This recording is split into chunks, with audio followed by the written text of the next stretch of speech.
हाजिर है, हाजिर है, हाजिर है हम, हाजिर है, हाजिर है, हाजिर है हम। लब्बैक लब्बैक लब्बैक या रसूल अल्लाह, लब्बैक लब्बैक। जिन लोगों ने अभी रात तक आपको बाहर लाने में मदद की, कुछ उनको कहना मैं बहुत बहुत उनका शुक्रगुजार हूँ, और ख़ास तौर पर उन बच्चों का जो दोपहर 2 बजे से लेकर के रात 2 बजे तक 12 घंटे मैं भी खाया नहीं था, वो भी खाए नहीं, बगैर ऐसे ही खड़े रहे बाहर। मैं उन बच्चों से बड़ी मोहब्बत के साथ शुक्रगुजारी पेश करता हूँ, और जितने लोग भी वहाँ खड़े थे, जो भी कोशिशें की हैं, अल्लाह ताला सबको जज़ा अता फरमाए। चलिए, बिस्मिल्लाहिर्रहमानिर्रहीम, अल्हम्दुलिल्लाहि व कफ़ा व सलामुन अला हबीबिहिल मुस्तफ़ा, अम्मा बाद। जहाँ तक आप पूछ रहे हैं कसूर तो ये इसको बताना अब उन्हीं लोगों का काम है जिन्होंने डिटेन किया। कसूर तो ऐसी कोई बात नहीं थी। जुमा था, जुमा की नमाज़ के लिए जामा मस्जिद में आने का मैंने पहले से ऐलान किया था। ये तो पूरे सोशल मीडिया पे सबको पता है। आज 17 जून 2022 जुमा का दिन, और सबको ये भी पता है कि हमने जो है ना काउंटर कॉल करने के लिए, काउंटर डिबेट के लिए, जो एक साधु पाखंडी जिसने हुजूर पाक सल्लल्लाहु ताला अलैहि वसल्लम और इस्लाम के ख़िलाफ़ बहुत सारे जहर बका है, और आज के दिन वो आने की बात किया था। तो अगर आता और डिबेट करना चाहता तो हम हाजिर थे, लेकिन ये बात भी तय थी कि उसको पुलिस ने हाउस अरेस्ट किया था, और बाकी चीज़ यहाँ पर ऐसी कोई सिचुएशन नहीं थी। लेकिन हम अपने वादे के मुताबिक जुमा में हाजिर रहे। जुमा के बाद जब निकल करके जाने लगे तो बहुत सारे लोग जो चाहने वाले हैं मिलने के लिए आए, भीड़ लगाए, और उस भीड़ से हम लोग निकल करके जाने लगे तो पुलिस वालों ने कहा कि हम आपको छोड़ते हैं, और पुलिस वालों ने कहा कि इस भीड़ को हटाते हटाते फिर वहाँ नीचे आने के बाद शायद किसी ने नारे वगैरह लगाए, लेकिन वो नॉर्मल नारे थे, नारे तकबीर, नारे रिसालत, किसी भी आलिम के आने जाने पर लोग जैसे हमारे यहाँ लगाते। उतने पर उन्होंने कहा कि आप थोड़ी देर थाने में आइए। थोड़ी देर के बाद थोड़ी देर होते होते उनकी जितनी एजेंसियाँ थीं सबके ज़रिए से उन्होंने तफ्तीश करके अभी रात के तकरीबन 2 बजे हम लोगों को छोड़ दिया, और कहा कि आप जा सकते हैं, कोई चीज़ नहीं है। उनको जो कुछ भी मालूमात करनी थी वो सब मालूमात कर लिया उन्होंने। उसमें कई एजेंसियाँ आईं, अपनी अपनी रिपोर्ट उन लोगों ने किया है, लेकिन अल्हम्दुलिल्लाह कोई तकलीफ़ नहीं है, कोई ऐसी बात नहीं है कि टॉर्चर हो या हरेसमेंट हो, ऐसी कोई चीज़ नहीं है अल्हम्दुलिल्लाह। मुफ्ती और साहब, बाकी जी हाँ, ये सवाल एक ज़रूर बनता है कि नारों की जहाँ तक बात है, पिछले जुमे को जब 10 तारीख थी, 10 जून को, तो एक पूरा हंगामा बरपा हुआ था। नहीं मालूम कि कौन लोग थे जो जामा मस्जिद की सीढ़ियों पे आके ऐसा कर गए, और ये वीडियो तो पहले ही से यति नरसिंहानंद सरस्वती की आ रही थी। देखिए, तो आज अचानक नारे कैसे हुए, और ये बात का भी पता था कि यति नरसिंहानंद सरस्वती हाउस अरेस्ट हो गया, नहीं आ रहा। हाँ, फिर देखिए, पिछले जुम्मा का तो मुझे मालूम नहीं है क्या चीज़ हुई थी, कौन लोग आए थे, उस पर तो मुझे पता नहीं। लेकिन इस जुम्मा तो हमने ना किसी को लोगों को बुलाया था, बल्कि हमारी उस वीडियो में मौजूद भी है। हमने ऐलानन कहा था कि मैं तन्हा जा रहा हूँ, मैं अकेला जाऊँगा। लोग जो आने वाले थे मैंने उनको भी मना किया, किसी को आने की ज़रूरत नहीं है, हम देखेंगे इंशाअल्लाह उधर जो भी होगा। और बाद में नारे कैसे लगे? नारे तो देखिए, कोई भी एक बड़े आलिम आते हैं या जिससे लोग मोहब्बत करते हैं, वो जब आते जाते हैं तो नारे लगते हैं, बहुत कॉमन चीज़ है, आपको भी पता है। जब भी कभी जो है ना कोई भी आपके यहाँ आलिम आएंगे तो उनको जो पहली मर्तबा लोग देखते हैं तो नारा लगाते हैं, लेकिन वो नारे तो कॉमन है, हमारे इस्लामिक नारे हैं। और ये मस्जिद के अंदर में नहीं हुए, मस्जिद से बाहर आ जाने के बाद जब मैं जा रहा था तब नारे लगे होंगे, बस इतनी सी बात है और कोई बात नहीं। कोई वायलेंस नहीं हुआ और ना ही कोई हमने डिस्टर्बेंस किया है वहाँ पे। कोई ऐसी चीज़ नहीं है कि शांति को भंग किया हो, ऐसी कोई चीज़ ना हुई है, कुछ भी नहीं है। हाँ, लेकिन इतनी बात ज़रूर है कि मुझे 12 घंटे के बाद अगर किसी बात की तकलीफ़ है तो ये दज्जाली मीडिया की है, जिन्होंने मतलब रिपोर्टिंग ऐसी की है गलत अंदाज में कि यहाँ डिस्टर्बेंस के लिए आए थे, फिर पुलिस ने वो किया, ये किया। ये 4 कदम पहले ही यही जज हैं, यही वकील हैं, यही सब कुछ है। इनके ऊपर जो है कार्रवाई क्यों नहीं होती है? जो जहर फैलाते हैं जो मीडिया के कुछ लोग, अभी तो हमारे अंदर बातचीत चल रही है, वो लोग हमारे लिए जो सवालात हैं वो कर रहे हैं, उससे पहले तो यहाँ न्यूज़ चल रही है। आप कुछ करेंगे क्या इस तरह की मीडिया के लिए, या कुछ नोटिस जिन्होंने आज आपके लिए काफ़ी प्रोपेगेंडा चलाया और अभी भी कुछ मेन स्ट्रीम चैनल्स के ऊपर चल रहा है कि आपकी गिरफ्तारी हो गई और आप यहाँ माहौल को ख़राब करने आए थे, क्या कुछ आपकी तरफ से कोई नोटिस वगैरह कानूनी तौर पर? हम करेंगे, हम लीगल अंदाज में जाएंगे इनके ख़िलाफ़, क्योंकि हमारे देश के लिए अब सबसे बड़ा नुकसानदेह कोई चीज़ है तो यही लोग हैं अभी सबसे ज़्यादा। अगर ये लोग ये मुर्गे लड़ाने का नहीं बंद करेंगे और ये इस तरह का जहर फैलाना बंद नहीं करेंगे तो ये पूरे लोगों को पकड़ पकड़ करके कुछ होने वाला नहीं है। यही सारे लोग माहौल क्रिएट करवाते हैं, एक कम्युनिटी या फिर एक समुदाय के ख़िलाफ़ जहर भरना, ये सब तो पूरा इनका मीडिया का चल रहा है। हम इंशाल्लाह इसके लिए भी लीगल अंदाज में जाएंगे। मौलाना, जामा मस्जिद आने से पहले क्या किसी सरकर्दा शख्सियात से कोई बात हुई थी या कोई ज़िम्मेदारों से बात हुई थी यहाँ, या कुछ एहतजाज को लेकर के? नहीं, हमारा ना ये एहतजाज था, ना प्रोटेस्ट था, ना हमारा वहाँ कुछ बयान होना था। हमको तो वहाँ पर प्रेजेंट रहना था, हम हाजिर हुए जो आपने वादा किया। हाँ बिल्कुल, हम अपने वादे के मुताबिक हाजिर रहे और बल्कि शाम तक, रात के 2 बजे तक वहीं हाजिर रहे।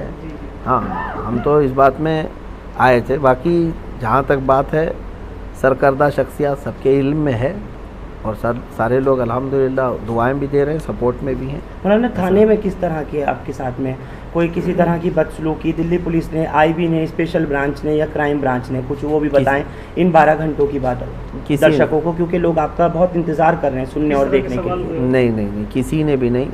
पुलिस वाले जितनी देर हमारे साथ बैठे रहे खुश अखलाक़ी के साथ ही रहे, कोई भी इस तरह का हरेसमेंट या टॉर्चर वगैरह नहीं किया अल्हम्दुलिल्लाह। वो सीआईडी वाले भी आए और सेल वाले भी और आईबी वाले भी, सब अपने अपने अंदाज़ में वो लोग हमारे साथ अच्छे अंदाज में ही बात किए, किसी ने मतलब गैर अखलाक़ी हरकत। आपकी कोई प्रोफाइल भी खंगाली गई है? बस आखिरी 1-2 सवाल लूँगा। उन्होंने देखा और शायद ढूंढना चाहा कि आपके पास से कुछ ऐसी चीज़ें मिल जाएं जिससे कुछ इस्टेब्लिश हो सके, तो क्या बताएंगे मुफ्ती साहब ऐसा कुछ? मुझे तो नहीं पता उन्होंने क्या क्या खंगाला है, वो अगर आपको पता है तो आप ही न्यूज़ चलाइए उसको। मेरे सामने तो ऐसा कोई चीज़ खंगाली नहीं है, जो पूछना था उन्होंने सामने पूछा है। खंगालने की जहाँ तक बात है, अगर आपको कहीं से गैब से पता चला है तो आप उनसे ही इंटरव्यू लीजिए। नहीं, क्या क्या वीडियोस वगैरह को लेकर के? वीडियोस वगैरह को लेकर के तो खंगालने का क्या, पहले से खंगालते मैंने सुना है और देखा है आपका कोई भी बयान ऐसा नहीं होता जिसपे किसी को एतराज़ हो, थोड़ा सा उस पर रोशनी डाल दीजिए। अल्हम्दुलिल्लाह हम इसी पर चलेंगे भी और इसी पर रहेंगे भी। हमारा यही तरीक़ा है कि हम अपने दीन पर कामिल तरीक़े से रहेंगे और हम अपना दीन ज़बरदस्ती किसी के ऊपर थोपने नहीं जा रहे हैं कि जिससे हम मोहब्बत करते हैं हुज़ूर पाक सल्लल्लाहु अलैहि वसल्लम से। हम ये उनको नहीं कहने जा रहे कि मेरा महबूब जो है ना उसको तुम ये करो, लेकिन इतनी बात हम ज़रूर कहते हैं कि हमारे नबी की शान में या मेरे फ़ेथ को तुम ठेस मत पहुँचाओ। तुम अपने में खुश रहो ना, जिस भी तुम्हारे समुदाय से ताल्लुक़ है आप अपने अपने इसमें खुश रहो। हिंदू है तो हिंदू में रहे, क्रिश्चियन है तो क्रिश्चियन रहे, सिख है तो सिख रहे। लेकिन हमारा ये नहीं है कि किसी और धर्म से ताल्लुक़ नहीं रखना चाहिए, जिसको जो है आज़ाद है। लेकिन हमारा ये है कि हमारे धर्म के मुतालिक या मेरे दीन के मुतालिक या नबी के मुतालिक छेड़छाड़ मत करो। तो नरसिंहानंद को क्या सबक सिखाना था मौलाना? जिस अंदाज में वो चीज़ें बता रहा है, एक तो पहली बात वो जाहिल है, जट है और निहायत ही कमीना और निहायत ही रज़ील आदमी है। यूँ समझ लीजिए कि उसका मुंह नहीं है, जब भी मुंह खोले तो गोबर और गलाजत ही निकलती है। एक होता है आदमी पढ़ा लिखा आदमी, अब वो हमको इस बात पे कहेगा कि गाली देता है मौलाना, है ना। अब उनको अपने बारे में गाली पसंद नहीं है, करोड़ों मुसलमानों के नबी के बारे में जब वो भोंकता है तब कैसा लगेगा सबको, ये भी तो सोचना चाहिए। तुम यहाँ गुफे में बैठ कर के बलात्कारी कह देते हो, दलाल कह देते हो और फिर जो है ना उस पर जाहिल आदमी वो कहता है कि तुम्हारी किताबों में लिखा हुआ है। इस जाहिल से मैं कहता हूँ एक लाइन अरबी की वो पढ़ कर के दिखा दे तो मैं समझ जाऊँगा, क्योंकि मेरा दीन पूरा अरबी में है। इसको कहाँ से अरबी समझ में आई जो मेरे दीन की किताबें पढ़ रहा है? सारा गूगल से लिया होगा और सारी जो किताबें बाहर से आई हैं उसको पढ़ पढ़ करके क्या ऐसे ही दीन सीखा जाएगा? मेरे दीन को अगर समझना है तो क्या वो बुखारी शरीफ पढ़ा है, क्या वो मुस्लिम शरीफ पढ़ा है, क्या वो तिरमिज़ी पढ़ा है? मेरे नबी के सारे अखलाक किरदार महफूज है। ये तो जो है ना एक अंग्रेज़ की लिखी हुई किताब को लेकर के वो बवाल मचा रहा है। अरे कहीं किसी और के घर का मसला लेकर के तुम अगर मेरे नबी के बारे में ये सोचने बैठ जाओ तो इससे बड़ा जाहिल कौन है।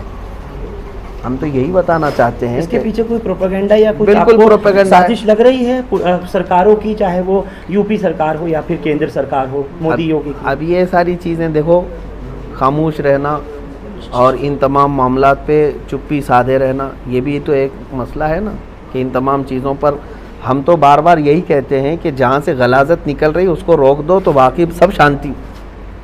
न किसी को प्रोटेस्ट करने की ज़रूरत है, न किसी को डिबेट करने की ज़रूरत है। क्यों भाई, इतने सालों से क्या हम रोज़ डिबेट करने के लिए निकल रहे हैं क्या? कहीं हम रोज़ चैलेंज करने जा रहे हैं या चैलेंज एक्सेप्ट करने जा रहे हैं? जब इधर से कोई चीज़ आती है तो फिर काउंटर या जवाब देने की किसी की तो जिम्मेदारी है। अब ये लोग कहते हैं, जैसे पुलिस वाले हों या ज़िम्मेदार लोग, कहते मौलाना वो पागल है, वो मूर्ख है, बेवकूफ़ है, उसको छोड़ दो। आपने कहा पुलिस ने? नहीं, जो लोग कहते हैं ज़िम्मेदार लोग, हाँ, इस तरह की बातें जो कहते हैं, जो बहुत सारे लोग कहते हैं, पागल अगर है तो पागल खाने में रहना चाहिए। कुत्ता अगर पागल हो जाए तो उसको आवारा नहीं छोड़ते, काटेगा दूसरों। तो ये बात तो नहीं है ना कि पागल है तो हर चीज़ करने लग जाएगा। आप फिर पागल खाने में बिठाओ ना उसको। ठीक है, आपने अग्निपथ का जो देखा, जिस तरीके से एक भी गोली चलाई नहीं गई, एक भी लाठी चलाई नहीं गई, ट्रेनें जला दी, पटरियां उखाड़ दी और सब कुछ कर दिया मौलाना, तो क्या इसको हम दो तरफा बात कहें नहीं? ये पुलिस वालों से ही पूछना चाहिए आपको, एक सेकंड, कि जहाँ जहाँ उनके इंतज़ाम जिस तरह से हैं। एक मिनट मौलाना, यही आज तो बहुत बुरा इन्होंने हाल किया है, लेकिन एक कहीं भी गोली की खबर नहीं है। अब ये तो मसला चल ही रहा है पूरे ऑल ओवर इंडिया। देखिए, हम इसको महसूस कर रहे हैं कि किसान आंदोलन कर सकता है, वो प्रोटेस्टर है। गुज्जर बिरादरी अपने आरक्षण के लिए आए, वो प्रोटेस्टर हैं। सिख लोग भी प्रोटेस्ट कर सकते हैं, वो प्रोटेस्टर हैं। अभी छात्र लोग उतरे हैं, वो भी प्रोटेस्टर हैं। लेकिन मुसलमान अगर उतरेगा तो फिर दंगाई है। ये चीज़ जो हो रही है, ये भी जो कर रही है ना, ये मीडिया कर रही है। इसकी भी दोषी मीडिया है।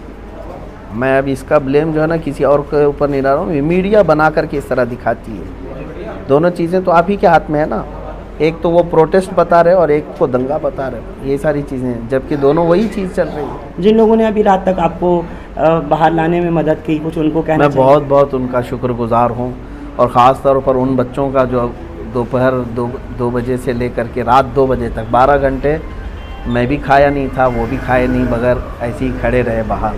मैं उन बच्चों से बड़ी मोहब्बत के साथ शुक्रगुजारी पेश करता हूँ, और जितने लोग भी वहाँ खड़े थे, जो भी कोशिशें की हैं, अल्लाह ताला सबको जज़ा अता। चलिए, बहुत बहुत शुक्रिया। ये थे मुफ्ती सलमान अजहरी साहब।